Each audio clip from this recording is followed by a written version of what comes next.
welcome to the Fiber Tales podcast. My name is Helga and I'm coming to you from Urso, Denmark, where it's the most beautiful, cold, snowy weather, and I hope you've been well since we last spoke. I've been really great. We have been away on holiday to Poland and it has just been really nice and relaxing. It was really cold there as well, actually colder than here because the wind is coming from the east, and in Poland you have a much more inland climate? Yeah, the weather is a bit colder there. So I forgot to put my show notes down. Just a second. I have my show notes in this this bullet journal from Rhodia, and it's my favorite bullet journal. I always set up my week like this with watercolor and write down everything I have to do, and I keep everything I do in this book. So it's both like a journal, a calendar, a place I take notes. So I'm just gonna put it here so I can remember everything I have to say. And yeah, I can tell you a little bit about what I'm wearing today. I'm wearing an old Gotland jumper that my mom made, and actually as I was putting it on today I realized that it looked quite nice and from the reverse, so I decided to put it on. You can see all the seaming. Normally I'm actually wearing it the other way, but I don't know, it's starting to be really old and a little bit the fleece is getting pretty thin in some places, and I think the inside is a little less wear. So yeah, as I was saying, we had a really nice time in Poland and it was really cold. We spent a lot of time with family and I did buy a few things. I did manage to get some yarn. I will talk a little bit more about that later. And I also got some really nice tea, and I just want to show you because it's so beautiful. I showed a little bit in the intro as well. Look at this tea. They're just big pieces. It says it's Mirabella. I don't know how they're called in English, but it's like a small plum. And I can see it has black currant as well, and rose petals, and many nice things. I was just talking to you about my tea, and the whole camera and everything fell down. Anyway, I'm drinking the tea, and as always I just have the leaves loose inside the tea, so I have to be careful not to drink them. Okay, before I went to Poland I was knitting on the Daffodil that I showed you last time, and I managed to finish up the Daffodil cardigan by Helga Isager, and I managed to finish up the whole back. So I think I was down here when we last spoke, and I just finished up the back. I have the live stitches are sitting on this ugly yarn, but it's just a really thick yarn, so I don't mind using it for cutting it up into pieces, and it's easy to see. I will say at the top you had to do some short row shaping, and the pattern didn't really explain how you should deal with the eyelets and the short row shaping at the same time, and I found that a little bit annoying not to have some kind of explanation of, yeah. I mean, I managed, I just did what I thought looked nice, and I think I moved one of the short rows, like one stitch to one side. It doesn't really matter, it's not gonna show that much with this small needle size. So I'm knitting it up in this Highland wool. I talked more about it last time, so I'll just briefly mention what I'm using. It's a Black Hill, not Highland, Black Hill wool from Garn Bio Shetland, and it's called Eleve. It's a recycled wool, so they used like leftover fleece from the spinnery to make this, and it's a really soft, nice yarn. As you can see, it has this aubergine purpley color, and it's funny because up close it's actually a black with red specks, and I'm not so crazy about it, but when you get just a little bit further away it looks purple, like a dark purple color, and I think it will be really nice once it's done and the pattern is so beautiful. I actually haven't worked on it because I didn't bring it to Poland with me, so I just finished up the back and I haven't cast on. I think I will do one of the front sides of the cardigan next, but I just have to cast it on and I have a lot of things going. So other than that, so I finished the back piece before we went to Poland and decided to bring 2 projects with me to Poland. I brought the Birkin, which I will talk about in a moment, and then I decided also to cast on a pair of socks because I knew we were gonna have a lot of family time in Poland, and so it would be nice to have something easy to work on and not have to think. And with the Birkin, I'm many times carrying 3 strands, so 3-stranded color work, and I just thought it would be nice to have something a little more simple. So yeah, I brought up a sock pattern as well. Okay, so let's talk about the Birkin, because as I mentioned a couple of times, the Birkin, we were not friends for a little while and I left it.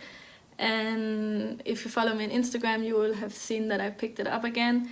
And it's funny with the Birkin because I've lost count of the amount of times that I ripped back this flower portion.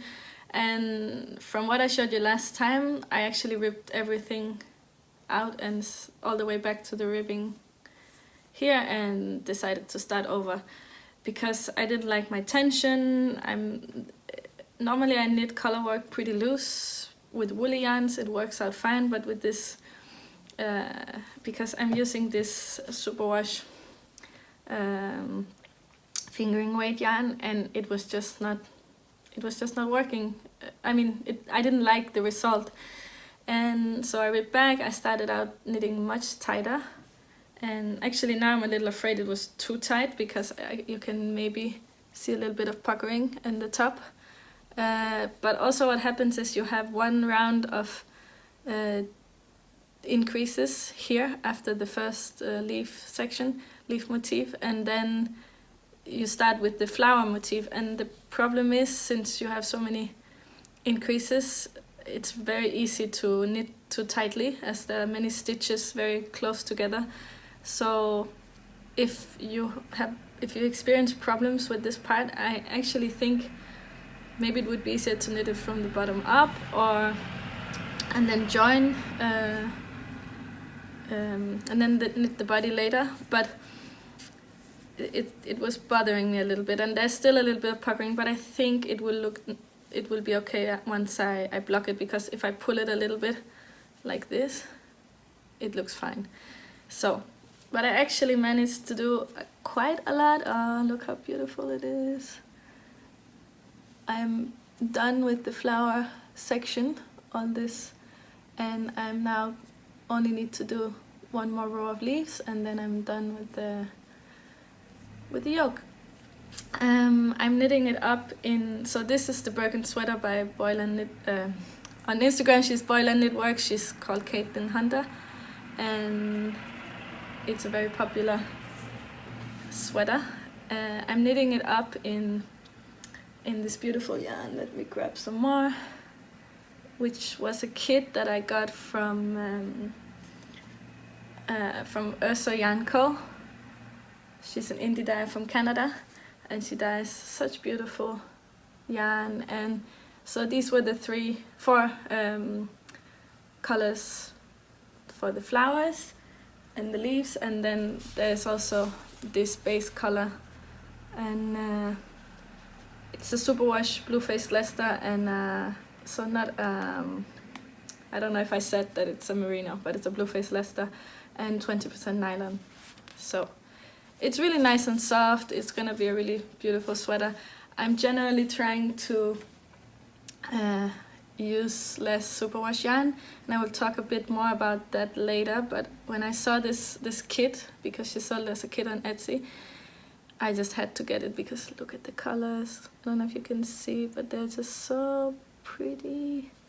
And this one too has a lot of depth, and yeah, I showed them before. I talked about it before. You can go back to I think my first episode. I talked more about it, and you can take a look there. But yeah, I wanted to talk about a few modifications that I did in the pattern, because the pattern says has little bubbles in some of the flowers, and I just didn't think they looked nice. I tried a few times and no, I didn't like it, so I left out the bubbles or popcorn, but those are also in the pattern. It says that you don't have to do them. And I also, if you can see those there's some little flowers here. They were supposed to have one stitch in the middle of the base color of the main color, and I just didn't do that because the green and the white was they're so similar that it was just easier not doing it, and it didn't change a lot in the pattern. And then I have one mistake in the flowers, which I don't know if you can see. If you look at the big flowers in the middle, maybe you can see that the petals down here, they move out. There are 3 stitches between them, and up here I made a mistake and they don't have 3 stitches between them, they only have 1. But I simply decided that once I knitted, and then I realized I made the mistake, and I was like, I'm not gonna redo this row. It doesn't matter. And actually I think I prefer the way these ones look, because they're a little less close to this flower. And if you look down here, the flower and this petal are much closer, so I think I actually prefer the look of this one compared to this one, and I don't mind. I mean, generally I've been really careful and ripping back if I made mistakes, but in this little part I don't mind. But look how pretty it is.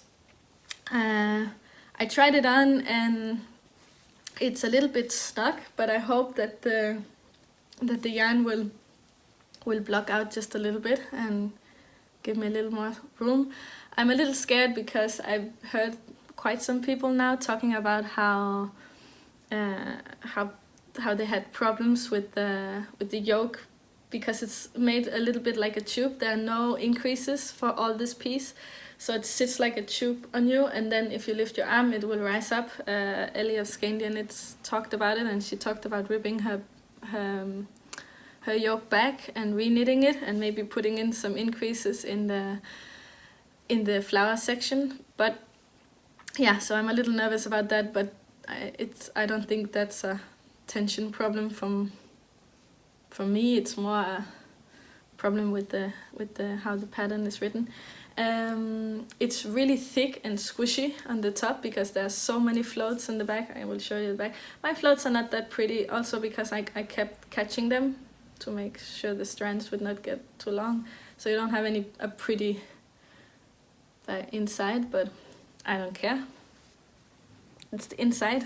I'm not that anal about floats, and yeah, I just think it's so pretty. I can wear it as a wig tube on my head. Okay, enough silliness. Yeah, so that's the Birkin. Do I have anything more I want to say about the Birkin? No, but I will talk more about the Urso yarn later, because I have some more interesting yarn to show you from Urso, so that's exciting. Yeah, so that was the Daffodil and the Birkin, and then I knit on the sock that I talked to you about, and I cast on when we came to Poland. So here's the sock, and it looks quite big. It's I'm knitting it up for man. And if you follow me on Instagram, you will see that I asked for how many stitches to cast on, because I generally don't really use a sock design, pattern. So I asked if I should cast on 64 or 68. And I'm knitting on 2.5mm needles. These ones are from Sandnes. Yep. And people voted 64. So I went for 64. I did a 2x2 rib on the, no, 68. What am I saying? 68. And I did a 2x2 rib on the cuff. And the rest is just plain stockinette. Then I did a reinforced heel, so I did slip stitches. I don't know if you can see. It's quite thick and squishy as well. And just a heel flap and gusset. Very simple.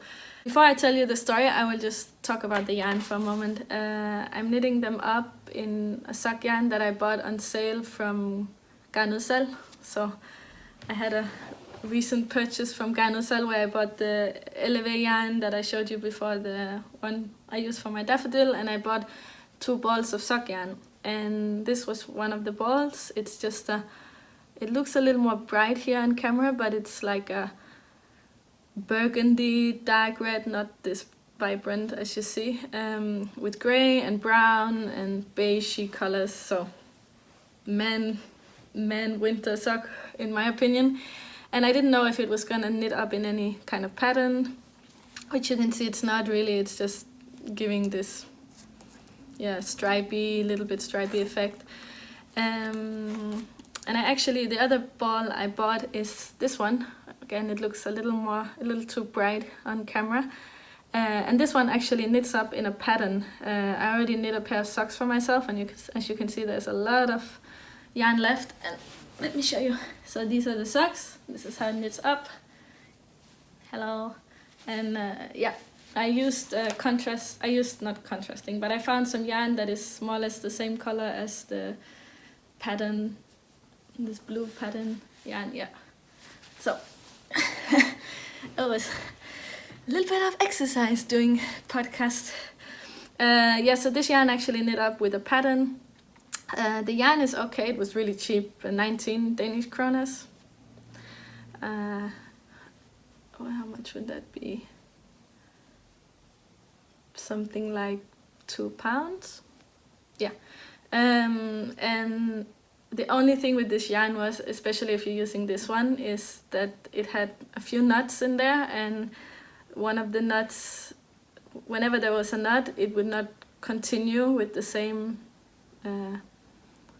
pattern after the knot. So you had to do a little. I like my socks to be the same if they have stripes and this kind of pattern. And also there were after one of the knots, the stripes actually went in the opposite direction. So that was a little bit confusing, and then I had to pull from the inside or the outside.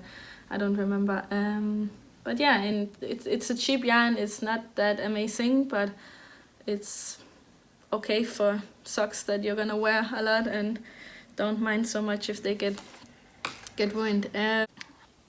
Okay, so back to the story behind this sock, because I'm knitting this sock for the man who is taking care of my daughter. So in Denmark you pretty much have 2 systems, 2 daycare systems, 2 public daycare systems, and one is like a kindergarten setting where there are more children and they have a professional educated caretakers. And there's another type of setting where you have it's in private homes, but it's still public, and there will be a woman or a man or sometimes a couple, and in my case it's a couple who will take care of maximum 5 children per person. So my daughter is in daycare with a couple, and she will finish the daycare in June. And so I decided to knit up a pair of socks for the I don't know how to say that, because in Danish we have a word that's dagplejemor and dagplejefar, and it just sounds funny with the daddy version. So the daycare dad. So I'm knitting him up a pair of socks. The only problem is I don't know his shoe size, so I'm gonna stop in a little bit and just leave it and try to figure out what size he's wearing. Maybe try to, without asking, because I don't want to ask. And for the woman who is also in the daycare, I thought to make her a shawl, and since she's ending in June, I thought it was better to start now, so I'm actually have a chance to finish. And it's not really exciting knitting for me, knitting on socks with yarn that's nothing that interesting, but it was really nice to have with me when I was in Poland, and we spent every time we were sitting with family. And I feel like if I knit on something too complicated, I'm a little bit I cannot pay attention to the conversation. Although when we're in Poland, the problem is I don't really speak Polish. I understand more and more, especially since my daughter is raised bilingual. So my partner will talk to her in Polish, and when so I hear a lot of Polish all the time in the house. And so when we're in Poland, I'm starting to understand more and more. But generally, when the conversation is going, I just sometimes get a bit lost. I can understand the topic, but not the details. So yeah, it's good to have something to do, and so I don't get restless and get sleepy and so on. Yeah,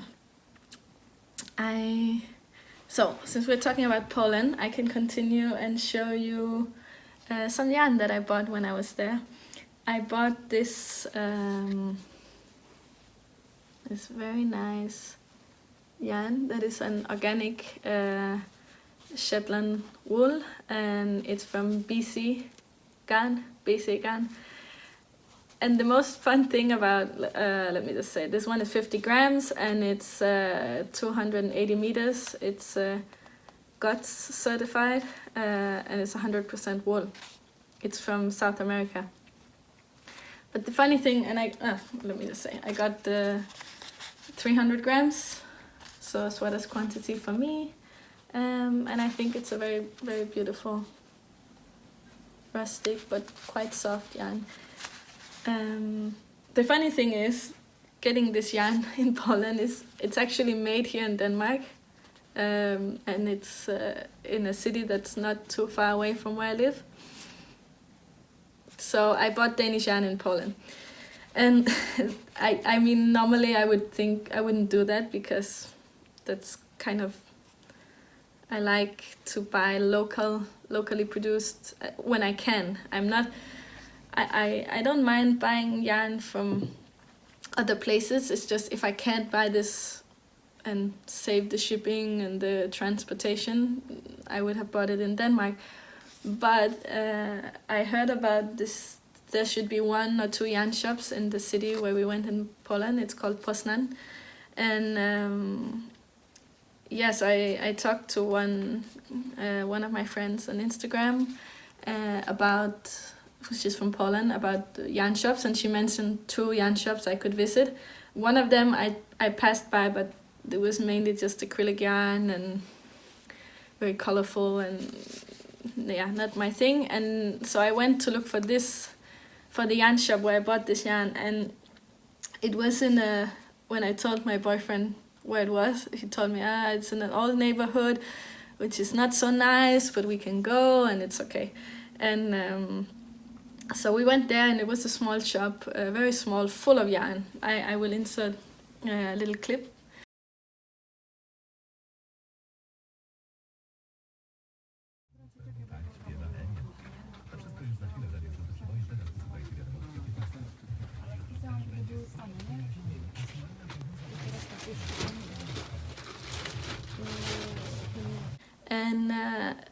And of course they also mainly had acrylic yarns and yarns that, yeah, a lot of different, more effectful yarns. And they had the only 2 kind of yarns they had that really interest me were they had Istex, so they had Letlopi, Alafos, Einband, and I think that was it. And then they had Garn. They had different versions, and once I was there, I really felt like I wanted to support this little shop that actually had a few rustic yarns and a few nice woolen yarns. And so I decided to buy the yarn there, because we went there and it was took some time with the tram to get there. And it was really strange. After we came out, I was super excited, because it was in this old neighborhood with these beautiful old buildings, and I started making pictures, and my boyfriend started looking more and more like nervous or anxious. And in the end, I just, because I was taking some pictures of some old doors, I can show you.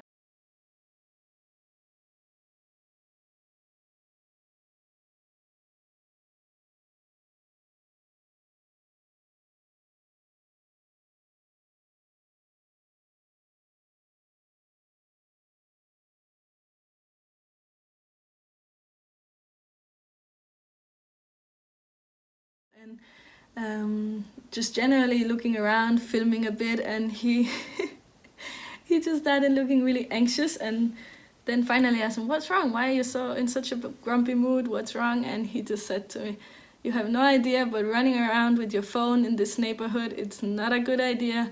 I mean, now it's daytime, but I would never come here at night. It's a really bad neighborhood." And that's one of the moments when I realized that I grew up in such a peaceful and calm country that it's really hard for me to sometimes understand these things, because he grew up in Poland just after communism, and he said he's been robbed several times, and it's normal. You shouldn't go to neighborhoods you don't know, and can be a little bit rough, and I just don't have that.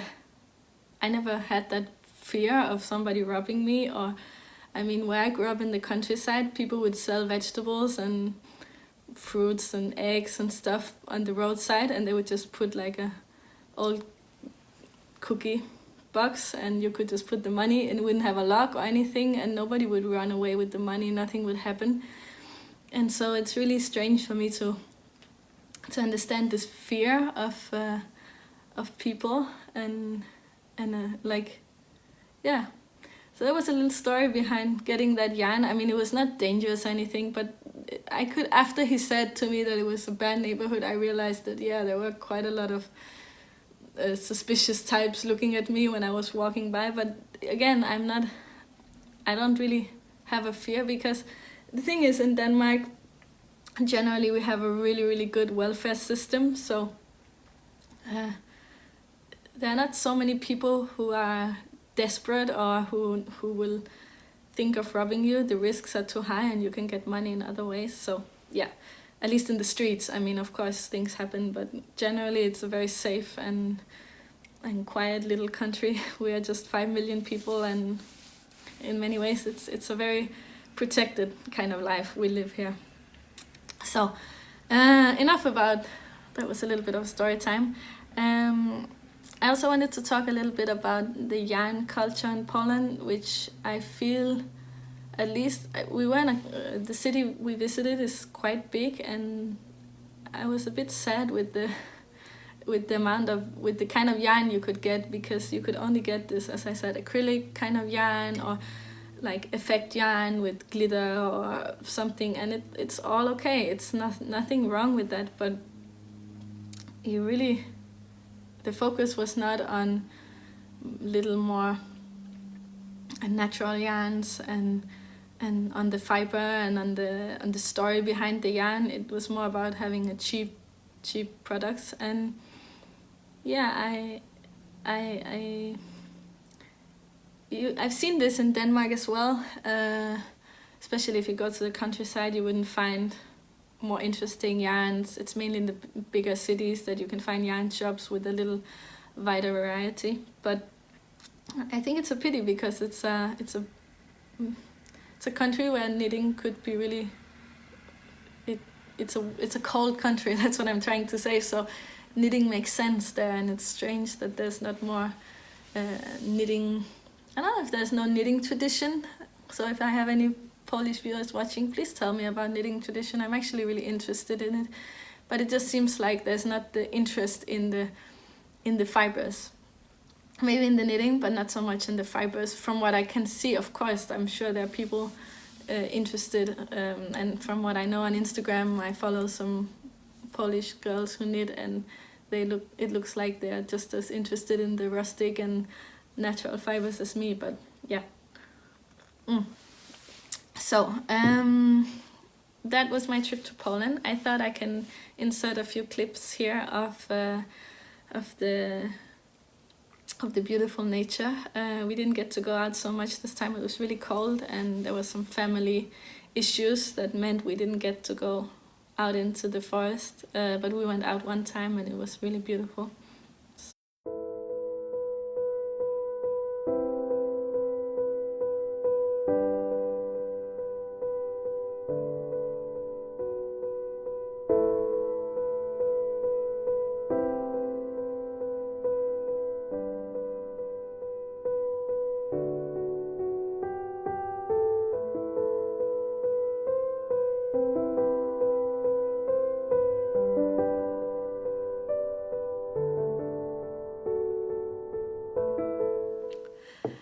So I know I said I was not gonna buy any more yarn before going to Edinburgh. And by the way, if you're going to Edinburgh Yarn Festival, please come, please let me know, and maybe we can meet up and say hello, and it would be so lovely. I think in the next episode I will talk a little bit more about what I'm gonna buy, what I'm planning to knit, because I already started making a list, and yeah, what are my plans there. But please let me know if you're going. It would be so much fun to meet some of you out there, so I'm not just feel like I talk to myself. Actually, I totally forgot to mention in the beginning, I have the Ravelry Group for this podcast, and it's been so nice. People are introducing themselves in the introduction thread, and it's just been wonderful getting to know you. I haven't answered all the messages, but I read them all, and they're just so lovely, and I feel much better about not talking to my phone, which is really sometimes a little bit weird. But coming back to not buying yarn, which was the topic, the yarn I bought in Poland was, as I said, to support the shop, but I also got some new yarn that I didn't buy. So actually it happened because when I was knitting on my Birkin sweater, I posted on Instagram that I really love the yarn, that the yarn is absolutely beautifully dyed, and the girl behind Urso Yanko, which I won't say her name because I actually don't know how to pronounce it. It's written here, you can see. It's in French, and I actually don't know how to say that. I have no idea if I should say the E, if I should not say the E in the end. You can let me know if you know how to pronounce it. But so I was complaining a little bit, not really thinking too much about it. I was just saying how I would love if she would dye up yarn on a non-superwash base. So, and she wrote me a little message and said that she actually had some yarn that she was dyeing up on non-superwash, and if I would be interested in seeing some. And then we talked a little bit back and forth, and we have a little collaboration coming up. It won't be anytime soon because I already have a lot of other designs going on, but I'm gonna design something in this yarn that she sent me, and it's absolutely beautiful. I'm just gonna show you. Look at this yarn. I mean, it's a single ply, and it's 80% dorset and 20% nylon, and it's 400 meters per 100 grams, and it's just so squishy, and it's nice and rustic feel, and the color she dyed up is just beautiful. Now it's looking a little bit too bright. It's again like a really dark burgundy, even brownish with the it's just so beautiful. She's such a talented dyer, and she sent me this skein, and then 3 more skeins in her this is actually the same colorway as I'm using for my Birkin sweater for the leaves, and as it dyes up a little bit differently on the non-superwash yarn, you can see here, it came out a little lighter as well. So I know it came out a little bit lighter than it normally does, but it's such a beautiful color. I just love it. And here it's a little more dark green. And I have 3 skeins of this, and it's just, I don't know if you can see, the colors are just, and has this pink in there. It's just superb. Let me just show you. And the name is Monton. Again, my French is terrible. She sells it from her Etsy shop, so go check out when she has an update. I'm sure she will inform you about the updates on Instagram, or maybe you can write her and ask when she has an update, and she won't have any of this yarn stocked. But it's just so this is for some future project. There's so much beautiful yarn, and I'm just so excited. I'm so excited. This is gonna be, I can say only one thing, that I'm gonna do a little bit of color work with this. So yeah, and she sent me a sweet little picture, and it looks a bit like me. So I like to think this is me. Except I don't have bangs. I tried having bangs and I'm so bad at it. It's just bad. So, so that's the yarn I got. And I'm really excited to start swatching and knitting with this yarn. I got some new books, and the first one is, I guess you've all seen it on Instagram or different places. I got it from my local yarn shop, which is called Tante Grøn. And it after the first day they were pretty much gone. It's the issue 4 of Laine Magazine, and it's just absolutely beautiful. It's the first time I have one of their magazines, and I had to buy it because I was looking on the Instagram, and every time they post a new picture from the patterns, they're so beautiful. And I mean, the magazine is just, I'm especially in love with this. Let me see if I can find. They have these pages. Look at this. They're so pretty. So I can show you a few patterns that I'm definitely gonna buy yarn for when I'm in Edinburgh. One of them is this one, and this one I'm not sure what I'm gonna do, because I have is the stalactite, and I actually have the Gilead yarn in the caramel brown color, so I don't know if I'm gonna use that and just try to find a contrasting color, or I'm gonna go with something else, because I also wanted to make the little Twix sweater by Melody and Bee Mandarins. So let's see what happens. It will probably be for next winter anyway. So this one by Susie Haumann, and actually Susie Haumann is a Danish designer, so she would be good for my knit dance cal, which I will talk about a little bit more later. And there's also the Magnolia, which is by, let me see if I can find, this is the Magnolia. This one is by Camilla Vad, who is also a Danish knitwear designer, or pattern designer. And yeah, there are a lot of beautiful, beautiful patterns in here. There was one more I really liked. I really like this oversized fisherman cardigan.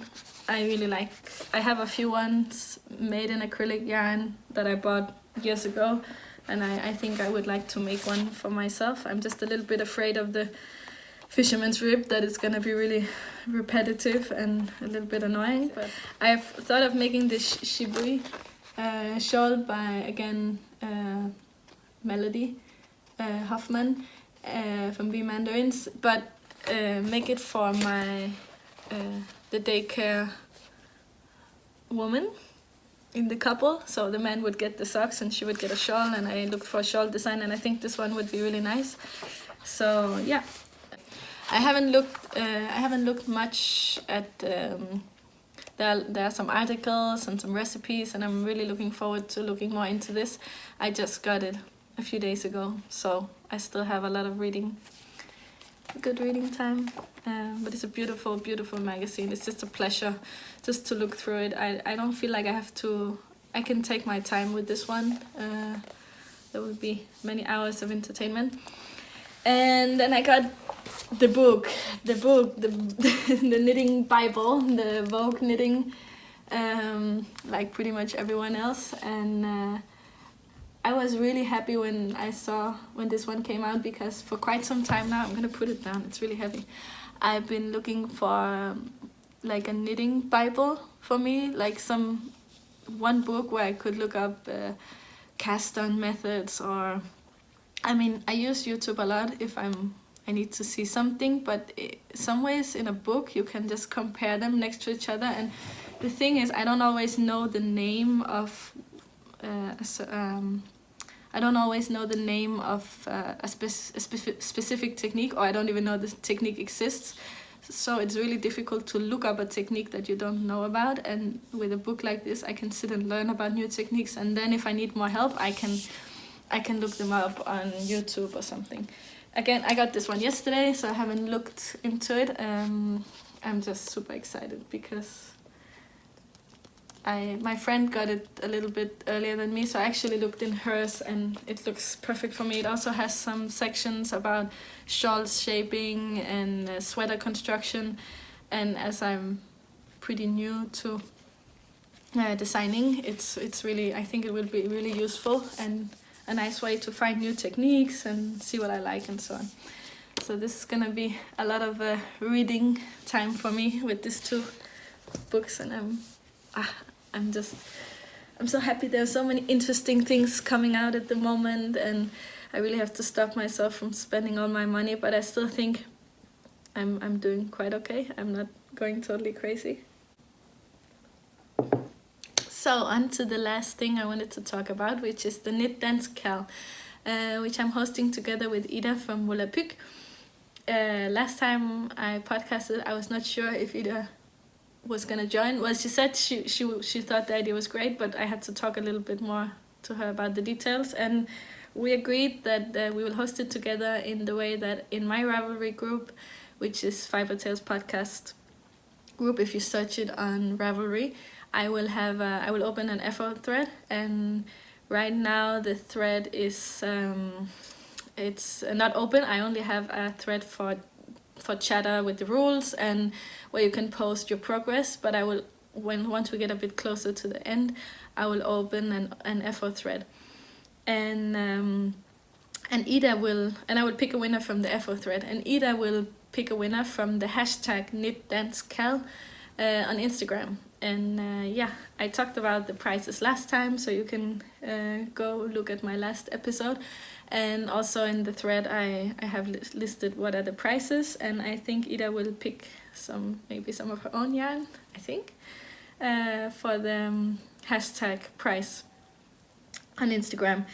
And yeah, it runs until the end of May. I thought just to end it before summer officially starts in June, and you can enter any project that with a Danish designer or a Danish or using a Danish yarn, and you can enter works in progress, but they cannot be more than 25% done. So yeah, I think those are the rules. If not, you can check in the first post in the thread, it will have more info. Yeah, and I wanted to talk a little bit more about Danish yarns, because I tried to make a list of all the Danish yarn produced in Denmark. I will also think I can try to make a list for yarn for designers, but for now I just made a list for the yarn, and there's actually quite a lot, and some of them I didn't know were Danish. There are a few indie dyers as well, and those would be fine to include. Loup, and there's also Cleo Garn, and there's one that's called by a girl called Sarah on Etsy, and probably some more. And I know that my local yarn shop, which is Tante Grøn, also now has some hand-dyed yarn, so I'm pretty sure there are more than those. And Garn also sells hand-dyed yarn. But then there are also all the bigger names like Isager and BC Garn I showed you. There's Kamarose, there's Filcolana, Permin. I think I will put this list in the group. Gepard, Holstgarn, Dunlin, Garnusel I mentioned, Hjertegarn, Canard, Gul. Gul is actually an interesting one. They dye the yarn with it's naturally dyed, and there are two really lovely ladies dyeing in Jylland, which is the Danish peninsula. And I think I would really like to try the yarn sometimes. I never tried it, but it looks the colors are so beautiful. And then they dye on an ecological yarn, I think, merino. So check those out. There's Onion, Mayflower, Giles, Camilla Vade, Tante Grøn, which is a yarn shop here. Knitting for Olive has her own yarn. And all of those I tried to look through, and it seems like none of them have a Danish yarn as the base. So they're all produced in Denmark, but they're not using Danish yarn. So if you want to try a yarn that's from Danish sheep, I would recommend Hjelholt Uldspinderi, which I used for my Rødtver sweater. Yeah, Hjelholt Uldspinderi has Gotland yarn and other yarns, and those are mainly from their own sheep, and they're local to me, so I really recommend those. There's a yarn called Knudegarn, which means knot yarn. It's a funny name, and they also have from their own sheep. And then there's also a brand, and those are the only two ones I could find, because there was another one that's called Fair Wool, but Fair Wool is they're not using Danish yarn. I thought they were, but they're also hand dyeing and trying to do everything in the most sustainable way and with ecological yarn. And I'm getting confused if I mixed up Fair Wool and Gul earlier about the yarn base, but you can read about the yarn bases on their websites. And I also wanted to say that I thought it would be okay to include any yarns from the Faroe Islands, because the Faroe Islands are part of the Danish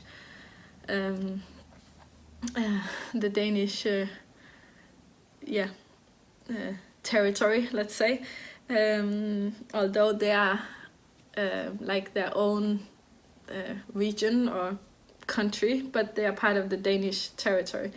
So they have Snildan, which is really lovely. Navia is from there, and Sirian, and also from Greenland, which again is part of the Danish territory, you can get the musk wool, which is really expensive but really lovely, and that would be fun to try. So yeah, I think I mentioned all that I know of. I probably forgot a few, but I just wrote down a list, and I will try to put it in the Ravelry group. I just didn't want to put it before I had thought about if I mentioned everybody. I'm speaking so fast. I'm losing my breath. I thought it was interesting that there were not more yarns made from Danish sheep, because although there are not that many sheep in Denmark, I think it should be possible. So it's definitely something I'm gonna look into. And if you know anything about any yarns knit from Danish, not necessarily Danish sheep breeds, because for example Gotland wool can be from Denmark but not Danish sheep, or merino sheep from Denmark, but would be interested with some local yarns. And I also read up a little bit about the let's say traditional sheep breeds in Denmark, and I'm really interested in trying some yarn from Klitfor, which is the old Danish land race that was almost extinct, and that generally grasses more in the Amask areas, in the where you have the, I don't know how they're called. Anyways, it's a small white sheep, and I found some yarn on a website, and I think I'm gonna try to order just one skein to play around with it, because I think it could be very interesting. Yeah, so I think that's all for today. I was really excited to come back and podcast, and I think I talked about everything. I think I will manage one more episode before Edinburgh, and that's my plan, to talk about the what I want to look for in Edinburgh. And I also want to say that you can find me on Instagram as Fiber Tales. You can find me on Ravelry, where I have my patterns for sale, but I also have my personal profile there. And yeah, that's it. I'm not really anywhere else. I opened a Vero profile, but I haven't added any info yet. It seems like a good idea, but I didn't have time to really look into it yet. And please give this video a like. I'm so happy every time, and especially comments. It's so lovely to read them. I always give them a little heart, and if I don't have time at the moment to answer, I will try to answer them later. And if I forget, then I'm really sorry. It doesn't mean that I don't appreciate them. I really do. I think it's all I just realized now how important it is to once in a while leave a comment, because podcasters are doing this for free and they're using their free time to keep you company while you're knitting, probably, or while you're doing other things. And it's just, that's what they, if you can just give a little comment or say hello in some way, it just makes it all worth it. So please remember to do that, not only on my video but also on other people's videos. It's just really lovely to know that people are enjoying what you do. And really, it's not in a way complaining. I'm so happy I get some really sweet comments. It's just to say that sometimes we forget. I forget it a lot. I watch something and then I'm doing other things and I don't comment, and I just think it's just a few minutes for something that, if you enjoyed it, then just at least give it a little like or a comment. So I will talk to you next time, probably a week from now, and then it will be all about Edinburgh. Bye!